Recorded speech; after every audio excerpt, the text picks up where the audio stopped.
Hi everyone, this is Shruti. Welcome to curious cat channel. कैसे हैं आप सभी स्टूडेंट? आज मैं आपके लिए जून से रिलेटेड सबमिट का सेशन लेकर आई हूँ। समझौते से रिलेटेड जो भी सेशन है, जो भी इंपॉर्टेंट सबमिट्स हुई हैं, वो सारी आज आपको जून से रिलेटेड क्वेश्चन सारे देखने को मिलेंगे। और इसके साथ ही मैंने स्पोर्ट्स का भी जून से रिलेटेड सेशन कंप्लीट करा दिया है, अपॉइंटमेंट का भी सेशन कंप्लीट कराया है।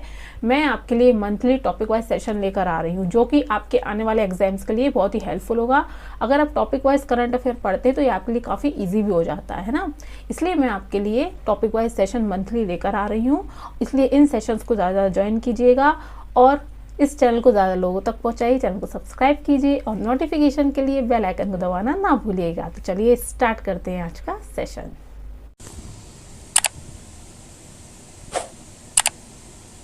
क्वेश्चन नंबर वन इज साल 2022 में G7 समिट की अध्यक्षता कौन से देश ने की है? देखिए, जो G7 ग्रुप है, ये 7 कंट्रीज का ग्रुप है। जो इंडस्ट्रियलाइज देश है, जो इंडस्ट्रियलाइज औद्योगिक देश हैं, उनका ग्रुप है G7। इसमें टोटल 7 कंट्रीज है। अब देखते हैं ये समिट इस साल की 2022 की कहाँ हुई है।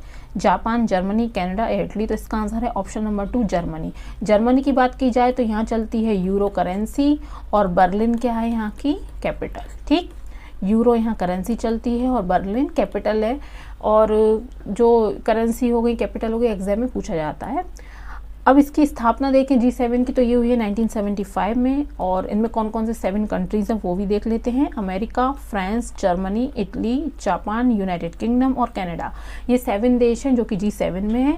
और नॉन काउंटेबल कंट्री भी है, जो मेंबर है वो है यूरोपियन यूनियन।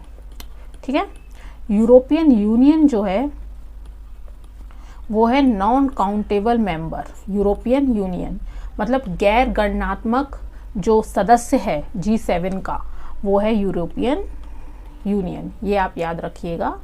ठीक, चलिए अब देखते हैं कि ये जो G7 कंट्रीज़ हैं, इनका GDP में, वर्ल्ड की पॉपुलेशन में, कार्बन डाई उत्सर्जन में, इन सब में, वैश्विक जो कार्बन डाई उत्सर्जन होता है, इन सारी चीज़ों में G7 कंट्रीज़ का कितना कंट्रीब्यूशन है। अगर बात की जाए सकल घरेलू उत्पाद की, GDP की, तो वो है 31%। और वैश्विक आबादी, पूरे वर्ल्ड की पॉपुलेशन में G7 कंट्री, जो G7 देश है, उनका योगदान है 10%। और वैश्विक कार्बन डाई उत्सर्जन की बात की जाए तो उसमें है 21% है। कितना है योगदान? 21%। ये जो डेटा है ये आप याद रखिएगा, एग्जाम के पॉइंट ऑफ व्यू से इम्पोर्टेंट है। अब देखिए, जो इस साल G7 समिट हुई थी उसके कुछ इंपॉर्टेंट फैक्ट्स हैं, वो देखते हैं। ये समिट जर्मनी कर बावेरियन आल्प्स में 26 जून को हुई है। कब हुई है ये वाली समिट? ये हुई है 26 जून को। ठीक है, और इसकी अध्यक्षता की है जर्मनी के चांसलर ओलाफ स्कॉल्स ने। जर्मनी के चांसलर द्वारा India, Argentina, Indonesia, Senegal, south Africa, इनको इनवाइट किया गया था।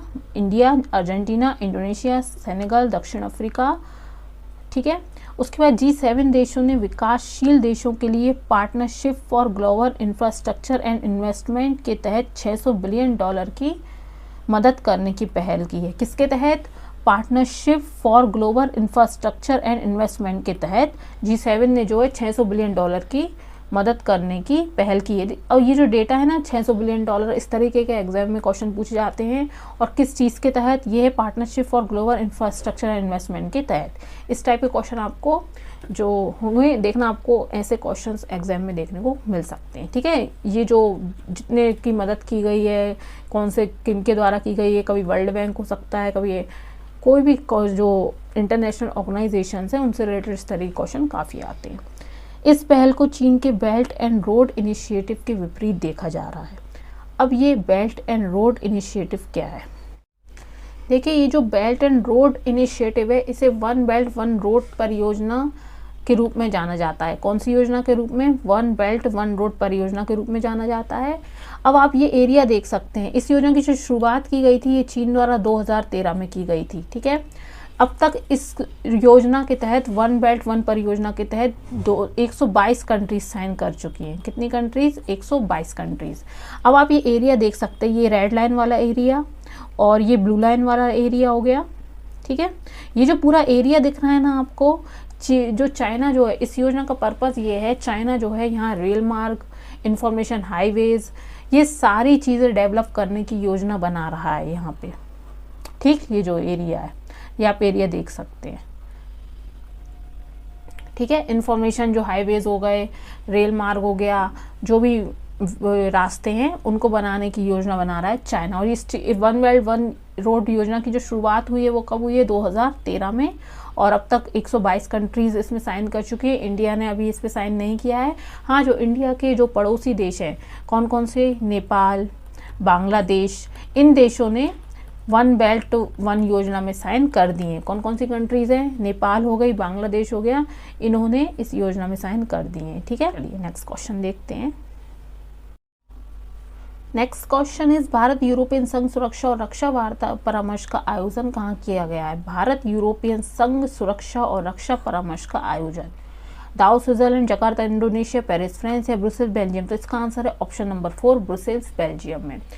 देखिए, अब ये जो भारत यूरोपियन संघ सुरक्षा और रक्षा वार्ता हुई, इससे कुछ इंपॉर्टेंट फैक्ट्स देखते हैं। ये जो सुरक्षा वार्ता हुई भारत यूरोपियन संघ की, ये पहली बार हुई है ब्रुसेल्स में। ठीक है, अब इसका डिसीजन जो लिया गया है वो लिया गया था जुलाई 2020 में, और ये जो वार्ता हुई है पहली बार हुई है ब्रुसेल्स के, ये ब्रुसेल्स में। ठीक है, उसके बाद इस परामर्श की जो अध्यक्षता की है वो की है रक्षा मंत्रालय के संयुक्त सचिव सोमनाथ घोष ने, विदेश मंत्रालय के संयुक्त सचिव संदीप चक्रवर्ती ने। यूरोपियन संघ के निदेशक सुरक्षा और रक्षा नीति द्वारा इस परामर्श की सह अध्यक्षता की गई। अब देखिए, ये जो भारत यूरोपियन संघ की जो परामर्श आयोजन किया गया था, इसमें किन मुद्दों को लेकर चर्चा हुई उस पर डिस्कस करते हैं। यूरोप, इंडो पैसिफिक और भारत के पड़ोस में विकसित हो रही सुरक्षा, जो हिंद महासागर वाला एरिया है, भारत के पड़ोस हो गए, यूरोप हो गया, इनकी सुरक्षा को लेकर चर्चा की गई। साथ ही पेस्को भारत की भागीदारी पर भी चर्चा की गई। Protection of children from sexual जो ऑफेंस एक्ट है, ये है इसका फुल फॉर्म। इसकी स्थापना जो की गई, ये लाया गया था, जो कानून लाया गया था, ये लाया गया था 2012 में। कब लाया गया था? 2012 में। लेकिन उसमें कुछ कमी थी, इसलिए इस कानून में 2019 में, जो पेस्को है, इसमें 2019 में संशोधन किया गया है। 2012 में इसे लाया गया था और 2019 में इसमें संशोधन किया गया है, जो ये एक्ट है। ठीक है, उसके बाद भारत और यूरोप के बीच दूसरी समुद्र वार्ता फरवरी 2022 में हुई है, और दोनों के बीच पहली बार, जो भारत और यूरोपियन यूनियन के बीच यूरोप है, इनके बीच पहली बार संयुक्त नौसेना अभ्यास जो हुआ था वो हुआ था जून 2021 में। भारत यूरोप के बीच दूसरी समुद्र वार्ता हुई थी फरवरी 2022 में, और दोनों के बीच जो पहली बार संयुक्त नौसेना अभ्यास हुआ है वो हुआ है जून 2021 में। और जो पेस्को एक्ट लाया गया था वो लाया गया था 2012 में, और उसमें कुछ कमी थी। जो पेस्को एक्ट लाया गया था उसमें कुछ कमी थी, इसलिए 2019 में पेस्को एक्ट में संशोधन किया गया है। ठीक, और जिन मुद्दों पर चर्चा हुई है वो होगा यूरोप, इंडो पैसिफिक और इंडिया के जो पड़ोस हैं, उसमें जो भी सुरक्षा, उसकी सिक्योरिटी से रिलेटेड मुद्दों पर चर्चा की गई है। कहाँ?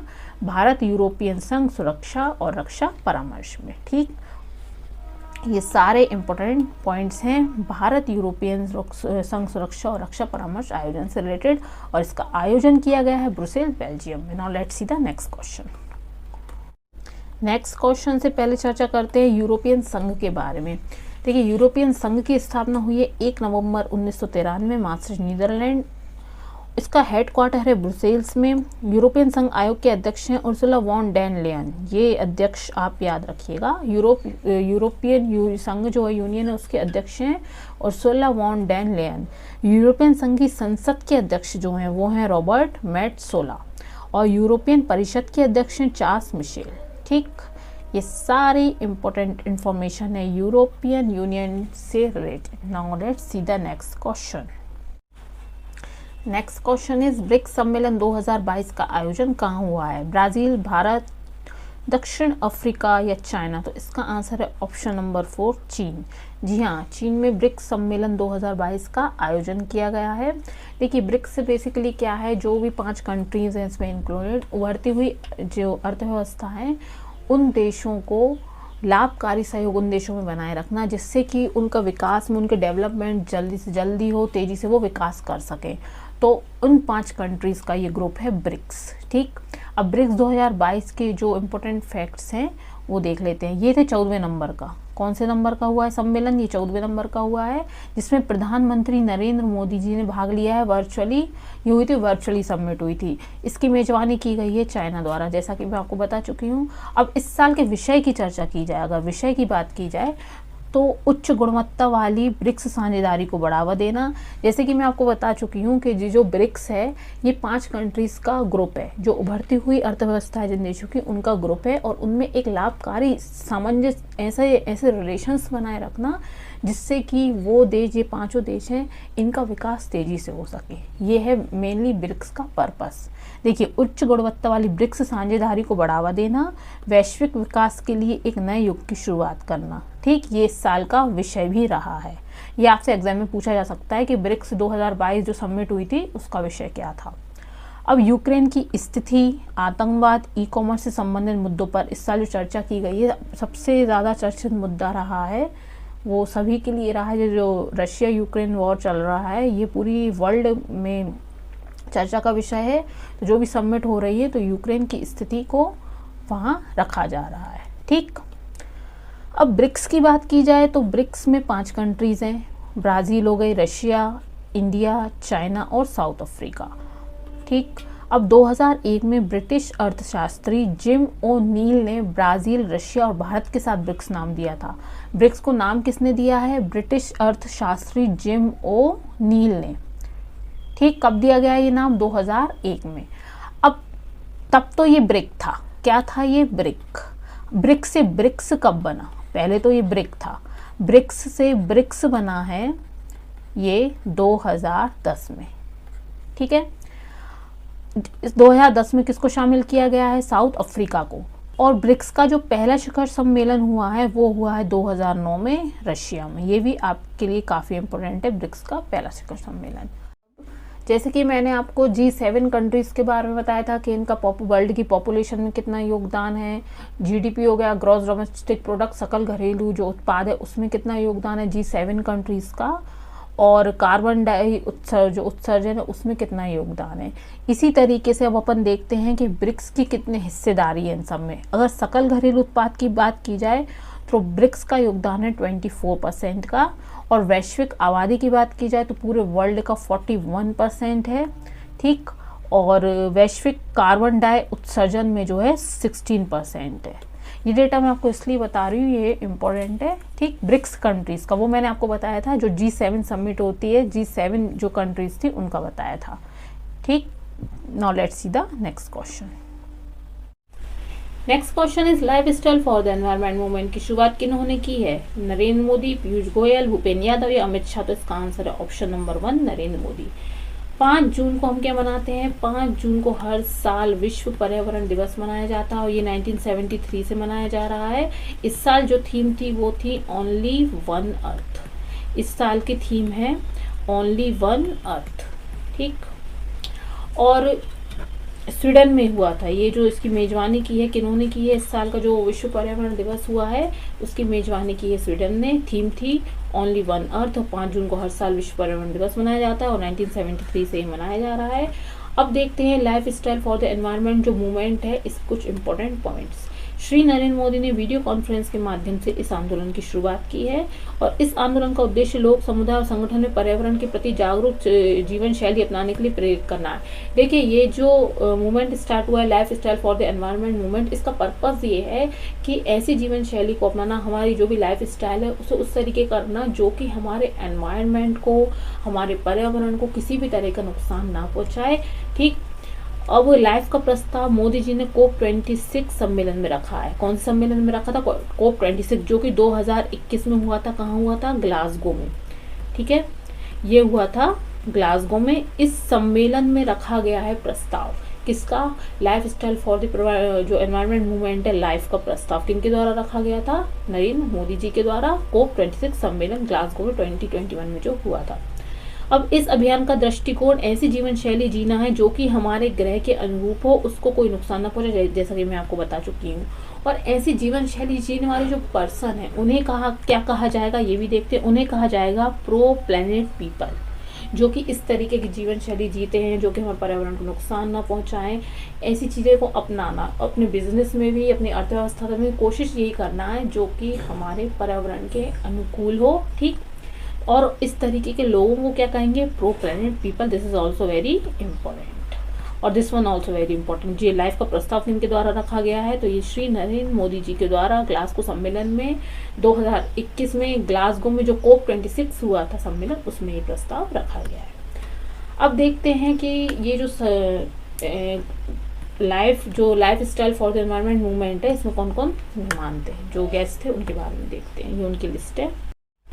देखिए, life style for the environment movement जो हुआ था उसमें मेहमान थे जलवायु अर्थशास्त्री लॉर्ड निकोलसन स्टर्न, केंद्रीय पर्यावरण, वन और जलवायु परिवर्तन मंत्री भूपेंद्र यादव, न्यूट थ्योरी के लेखक प्रोफेसर कैथी सनस्टीन और CEO और अध्यक्ष विश्व स्वास्थ्य संस्था के श्री अनिरुद्ध दास गुप्ता, और UNEP ग्लोबल हेड सुश्री इंगर एडरसन, और UNDP global head Shri Achim Steiner, और विश्व बैंक के अध्यक्ष श्री डेविस मालपास, और ये थे बिल गेट्स, सह अध्यक्ष किसके, बिल एंड मेलिंडा गेट्स के, श्री बिल गेट्स फाउंडेशन के अध्यक्ष थे।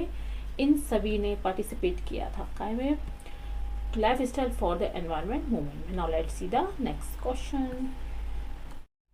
Next question is quad leader summit की मेजबानी कौन सा देश करेगा। क्वाड लीडर समिट 2022 की मेजबानी कौन सा देश करेगा, भारत, अमेरिका, जापान या ऑस्ट्रेलिया। तो इसका आंसर है ऑप्शन नंबर 3, जापान। जापान के PM आए थे फोमियो किशिदा, इनका नाम है फोमियो किशिदा, और ऑस्ट्रेलिया के आए थे एंटनी अल्बनीज। जो एंटनी अल्बनीज है ये भी हाल ही में बने हैं अल्बनीज। ठीक, ये है ऑस्ट्रेलिया के PM, और भारत से श्री नरेंद्र मोदी जी और जो बाइडेन जो अमेरिकी राष्ट्रपति हैं, इन्होंने पार्टिसिपेट किया क्वाड लीडर समिट में। ठीक है, अब देखिए ये जो 2022 का क्वाड लीडर समिट हुई, इसके कुछ इंपॉर्टेंट पॉइंट्स देखते हैं। इस समिट में क्वाड फेलोशिप को शामिल किया गया है। अब ये फेलोशिप क्या है, ये एक प्रकार की छात्रवृत्ति कार्यक्रम है। यह फेलोशिप हर साल अमेरिका में विज्ञान, प्रौद्योगिकी, इंजीनियरिंग और गणित विश्वविद्यालयों में उच्च शिक्षा और डॉक्टरेट की डिग्री प्राप्त करने वाले 25 छात्रों को दी जाती है। ये जो क्वाड फेलोशिप है, ये अमेरिका में जो विज्ञान हो गया, प्रौद्योगिकी हो गया, डॉक्टरेट हो गया, इनकी जो डिग्री हासिल करते हैं उनमें 25 छात्रों को, 25 स्टूडेंट्स को सिलेक्ट किया जाता है और क्वाड फेलोशिप उन्हें दी जाती है। ठीक है, तो इस साल के मुद्दे हैं वो देखते हैं। इस साल चीन, सोलोमन द्वीप समूह, चीन और ताइवान, उत्तर कोरिया की मिसाइलें और रशिया और यूक्रेन संबंधी मुद्दों पर चर्चा की गई है। जो 2022 का क्वाड सम्मेलन हुआ था उसमें इन विषयों पर चर्चा की गई थी। अब क्वाड के बारे में देखते हैं। सन 2007 में शिंजो अबे, जैसा कि हम सभी जानते हैं कि शिंजो अबे अब नहीं रहे हैं, उनकी गोली मारकर हत्या कर दी गई है। शिंजो अबे को भारत की तरफ से एक प्राइज मिला है 2021 में। ठीक है, वो मिला है पद्म भूषण, जो भारत का सेकंड हाईएस्ट सिविलियन अवार्ड है। 2021 में शिंजो अबे को मिला है और ये हमारे बीच अब नहीं रहे हैं। ये काफ़ी अच्छे लीडर थे। सन 2007 में इन्होंने ही क्वाड की कल्पना की थी। ठीक, सन 2017 में मनीला में आसियान शिखर सम्मेलन के दौरान ये चारों देश क्वाड की स्थापना करने के लिए सहमत हुए थे। कब हुए थे? सन 2017 में मनीला में। कौन से शिखर सम्मेलन के दौरान? आसियान शिखर सम्मेलन के दौरान। ठीक है, और क्वाड का vision free and open Indo Pacific और पूर्व और दक्षिण चीन समुद्र में एक नियम आधारित समुद्री व्यवस्था करना है। ये है क्वाड का विजन। अब क्वाड के द्वारा quad fellowship, vaccine partnership, green shipping network, semiconductor supply chain, quad senior cyber group का गठन किया गया है। ये सारी चीज़ें जो है क्वाड के द्वारा गठित की गई हैं। और शिंजो अबे को 2021 में पद्म विभूषण से नवाजा गया है, जो इंडिया का सेकेंड हाईएस्ट सिविलियन अवार्ड है। ठीक है, और इनकी हाल ही में गोली मारकर हत्या की गई। ठीक, नेक्स्ट क्वेश्चन इज औद्योगिक डीकार्बनाइजेशन समिट 2022 का उद्घाटन किसने किया? नरेंद्र मोदी, नितिन गडकरी, पीयूष गोयल, अमित शाह। तो इसका उद्घाटन किया है श्री नितिन गडकरी जी ने। ठीक है, अब ये डीकार्बनाइजेशन होता है जिस कार्बन का यूज कम से कम करना, वो कहलाता है डीकार्बनाइजेशन। देशों में जो जलवायु परिवर्तन की समस्या आ रही है, ग्लोबल वार्मिंग की समस्या आ रही है, इसी वजह से डीकार्बनाइजेशन को बहुत सारी कंट्रीज ने अपनाया है। ठीक, और इस साल जो 2022 में डीकार्बनाइजेशन समिट हुई है, उसकी उद्घाटन किया है नितिन गडकरी ने। अब औद्योगिक डीकार्बोनाइजेशन समिट में जो इम्पोर्टेंट पॉइंट्स है 2022 के वो बताती हूँ। 16 जून 2022 को केंद्रीय सड़क परिवहन और राजमार्ग मंत्री श्री नितिन गडकरी ने नई दिल्ली में ले मेरिडियन होटल में औद्योगिक डीकार्बोनाइजेशन समिट का उद्घाटन किया। कहाँ किया है? न्यू दिल्ली में किया है 16 जून को, और ले मेरिडियन होटल में, ठीक है, न्यू दिल्ली में। ये भी आपसे पूछा जा सकता है कि इसका जो उद्घाटन है कहाँ किया गया, तो वेन्यू भी याद रखिएगा, न्यू दिल्ली में। अब इस समिट में डीकार्बोनाइजेशन नीतिगत मुद्दों, स्थिरता और उनके प्रबंध सहित जलवायु परिवर्तन आदि से संबंधित विषयों पर ध्यान केंद्रित किया है। इस समिट ने डीकार्बोनाइजेशन नीतिगत मुद्दों, स्थिरता और उनके प्रबंध सहित जलवायु परिवर्तन आदि से संबंधित विषयों पर चर्चा की। जैसा कि मैं आपको बता चुकी हूँ कि जो ग्लोबल वार्मिंग की समस्या आ रही है, जलवायु क्लाइमेट चेंज की, इन सब की जो समस्या आ रही है, इसको देखते हुए कई सारी कंट्रीज ने डीकार्बोनाइजेशन प्रोसेस को अपनाया है, ठीक है। Now let's see the next question. Next question is विश्व व्यापार संगठन के मंत्री स्तरीय सम्मेलन 2022 की मेजबानी कौन सा देश करेगा? न्यूयॉर्क, लंदन, जेनेवा या पेरिस? तो इसका आंसर है ऑप्शन नंबर 3, जेनेवा, स्विट्जरलैंड। जी हाँ, विश्व व्यापार संगठन की जो मंत्री स्तरीय सम्मेलन 2022 हुआ था, इसकी मेजबानी करी है जेनेवा, स्विट्जरलैंड में। और WTO की बात की जाए तो इसकी स्थापना हुई है मार्केश समझौते के तहत। कौन से समझौते के तहत? मार्केश समझौते के तहत। इसके लिए मोरक्को के मार्केश में 1994 में साइन किए गए थे। 1994 में वर्ल्ड ट्रेड ऑर्गेनाइजेशन को स्थापित करने के लिए मोरक्को के मार्केश में 1994 में साइन किए गए, इसलिए इसका नाम क्या है? मार्केश समझौता। अब आपसे क्वेश्चन पूछा जा सकता है कि वर्ल्ड ट्रेड ऑर्गेनाइजेशन की जो स्थापना हुई है कौन से समझौते के तहत हुई है, तो आंसर होगा मार्केश समझौता। This is also very important point. अब इसमें भी करंटली मेंबर्स की बात की जाए तो टोटल मेंबर है 164, और ये है यूरोपियन यूनियन। जी हाँ, यूरोपियन यूनियन को मिलाकर टोटल मेंबर्स हैं 164। अब जो इस साल वर्ल्ड ट्रेड ऑर्गेनाइजेशन के जो सम्मेलन हुआ है मंत्री स्तरीय, उसके बारे में चर्चा करते हैं। ये था 12वें नंबर का सम्मेलन, ठीक, जो कि 12 जून 2022 को हुआ था, और 5 सालों बाद ये सम्मेलन हुआ है। इसकी जो सम्मेलन को जो संबोधित किया था वो किया था एनगोजी ओकोंजो-इवेला। ये जो है वर्ल्ड ट्रेड ऑर्गेनाइजेशन की अध्यक्ष हैं, एनगोजी ओकोंजो-इवेला, इनका नाम भी आप याद रखिएगा। इसमें भारत की ओर से एक मजबूत प्रतिनिधिमंडल का नेतृत्व केंद्रीय वाणिज्य और उद्योग, उपभोग मामले, खाद्य और सार्वजनिक वितरण और कपड़ा मंत्री श्री पीयूष गोयल ने किया है। किन्होंने पार्टिसिपेट किया है इसमें? ये जो सम्मेलन हुआ है, श्री पीयूष गोयल ने पार्टिसिपेट किया है। और इस सम्मेलन में कृषि, मत्स्य वार्ता, ई-कॉमर्स, खाद्य सुरक्षा, सार्वजनिक स्कॉट होल्डिंग और महामारी पर विश्व स्वास्थ्य संगठन की प्रतिक्रिया और विश्व व्यापार संगठन में सुधार, जो भी महामारी हुई है, अब आगे भविष्य जो फ्यूचर है उसके बाद किस तरीके की जो भी कार्यक्रम है उससे रिलेटेड चर्चा की गई है, और विश्व व्यापार संगठन में सुधार संबंधी विषयों पर भी चर्चा की गई है। Now let's see the next question.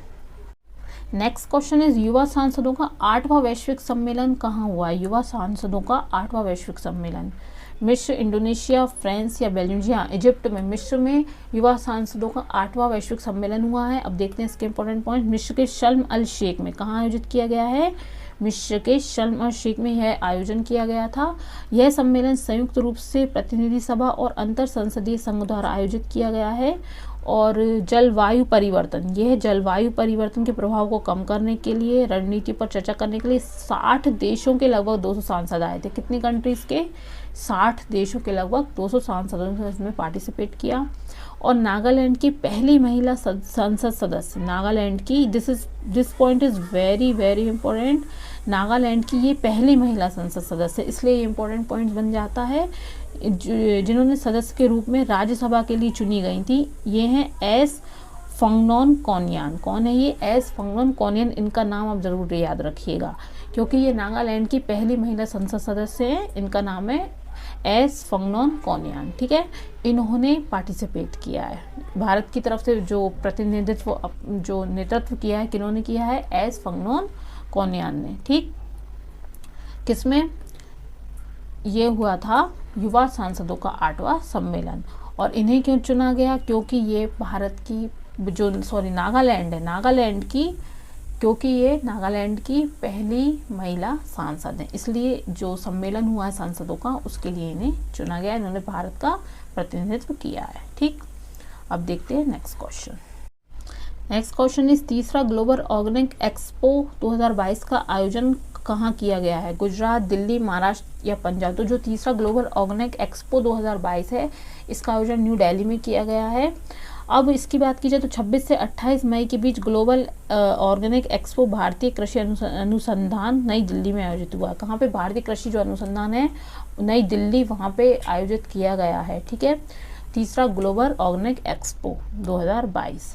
अब इसका उद्देश्य क्या है, इसका पर्पस क्या है? भारत की प्राचीन कृषि तकनीकों को बढ़ावा देना और किसानों की आय बढ़ाने के लिए आधुनिक विपणन के साथ मिलाना।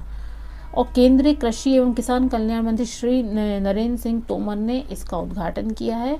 और इस कार्यक्रम में 12 से अधिक देश की लगभग 100 से अधिक कंपनियों ने भाग लिया है और इसका उद्घाटन किया गया है केंद्रीय कृषि एवं किसान कल्याण मंत्री श्री नरेंद्र सिंह तोमर जी द्वारा।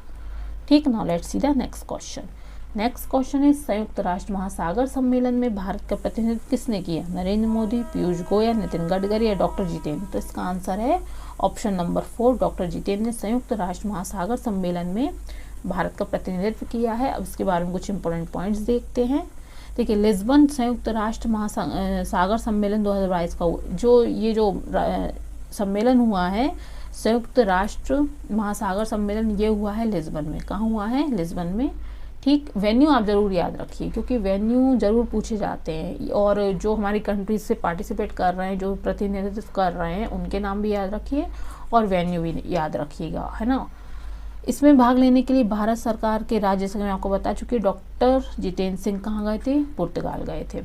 और लक्ष्य 14 के कार्यान्वयन के लिए उसको लक्ष्य जो गोल 14 है उसको एग्जीक्यूट करने के लिए विज्ञान और नवाचार पर आधारित महासागर कार्यवाही को बढ़ाने के विषय में इस सम्मेलन में चर्चा हुई है। ठीक, और इस सम्मेलन में 130 से अधिक देशों ने पार्टिसिपेट किया है। और किस पर चर्चा हुई है? विज्ञान और नवाचार पर आधारित महासागर कार्यवाही को बढ़ाने के विषय में। ठीक, जो गोल 14 है उनके कार्यान्वयन के लिए, उसके एग्जीक्यूशन के लिए चर्चा की गई है। किसमें? जो ये सम्मेलन हुआ है संयुक्त राष्ट्र महासागर सम्मेलन में। ठीक, अब देखते हैं नेक्स्ट क्वेश्चन। देखिए, जून से रिलेटेड जो इंपॉर्टेंट सबमिट्स थी, समझौते थे, वो मैंने आपको पूरे कंप्लीट कराए हैं। मैं इसी तरीके से आपके लिए पूरे सेशंस लेकर आ रही हूँ, मैं आपको पूरा डिटेल में पढ़ा रही हूँ। क्योंकि अगर अपन ये टॉपिक वाइज कंप्लीट करते हैं, इससे क्या होगा, आपको बहुत इजी पड़ेगा करंट अफेयर, और आपको बहुत अच्छे से याद होगा। सारी चीज़ें जो हैं करंट अफेयर की कवर होती जाएंगी, क्योंकि अब एग्ज़ाम जो भी हो उनके लेवल बढ़ चुके हैं, कहीं से कुछ भी पूछा जा सकता है, अब डायरेक्ट क्वेश्चन नहीं आते हैं। इसलिए मैं आपके लिए ऐसा सेशन लेकर आ रही हूँ जिसमें कि पूरा डिटेल में कवर हो, उस क्वेश्चन का, करंट अफेयर का एक एक पॉइंट कवर किया जा सके। ठीक, इसलिए इस चैनल को ज़्यादा लोगों तक पहुँचाइए, चैनल को सब्सक्राइब ज़रूर कीजिएगा जिससे मेरा मोटिवेशन बना रहे। तो मिलते हैं नेक्स्ट सेशन में। और हाँ, जून के जो अदर जैसे अपॉइंटमेंट हो गए, स्पोर्ट्स हो गए, वो भी मैंने पूरा कंप्लीट कराया। आप उसे भी प्लेलिस्ट में जाकर, और डिस्क्रिप्शन बॉक्स में लिंक दी है उसमें जाकर भी अटेंड कर सकते हैं। और टेलीग्राम चैनल पे अगर आपको PDF लेना हो तो मैं वो शेयर करूँगी, आप मुझे टेलीग्राम चैनल पर कमेंट करके ज़रूर बताइएगा। ठीक, तो मिलते हैं नेक्स्ट सेशन में। Bye bye.